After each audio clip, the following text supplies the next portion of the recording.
de inúmeros medicamentos que são aprovados no Brasil para tratamento de epilepsia, né? São vários, são vários.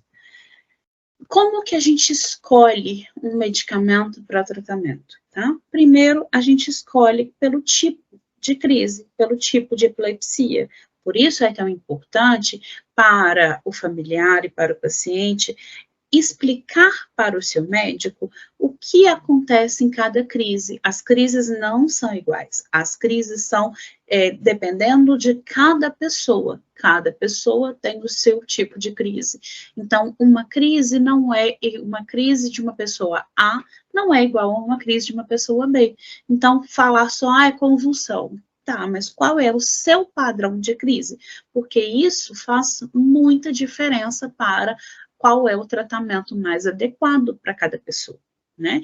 Existem tratamentos mais adequados para crises que começam focais, existem tratamentos mais adequados para crises que já começam de forma generalizada, existem tratamentos que são diferentes para as crises que são de ausência, existem tratamentos diferentes para cada tipo de crise, para cada pessoa.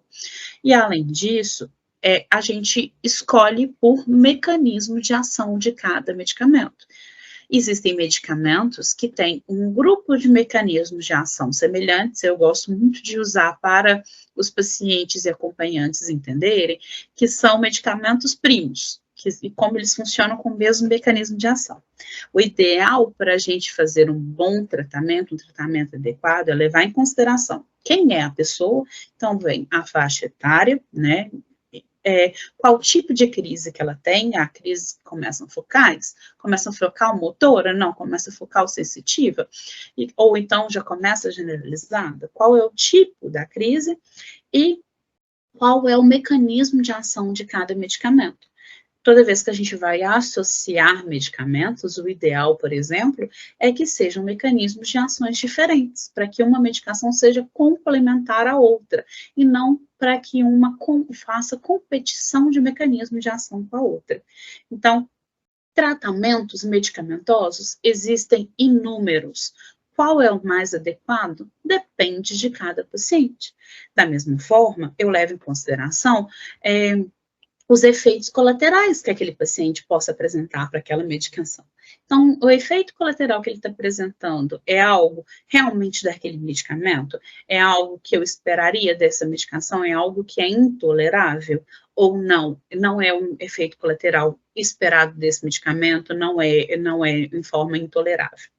E outra pergunta que sempre surge de dúvida em relação à questão de medicação é: qual é a dose máxima da medicação? Dose máxima de uma medicação para crises epiléticas é uma dose máxima tolerada a cada paciente. Então, ela é individual, o tratamento é individual, as pessoas são específicas, são únicas, cada um tem a sua forma de reação a cada medicamento, cada um tem sua forma de reação a cada crise, né, a cada tipo de crise.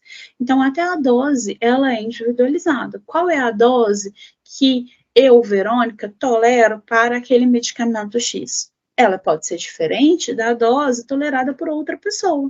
Então, cada um tem o seu tratamento.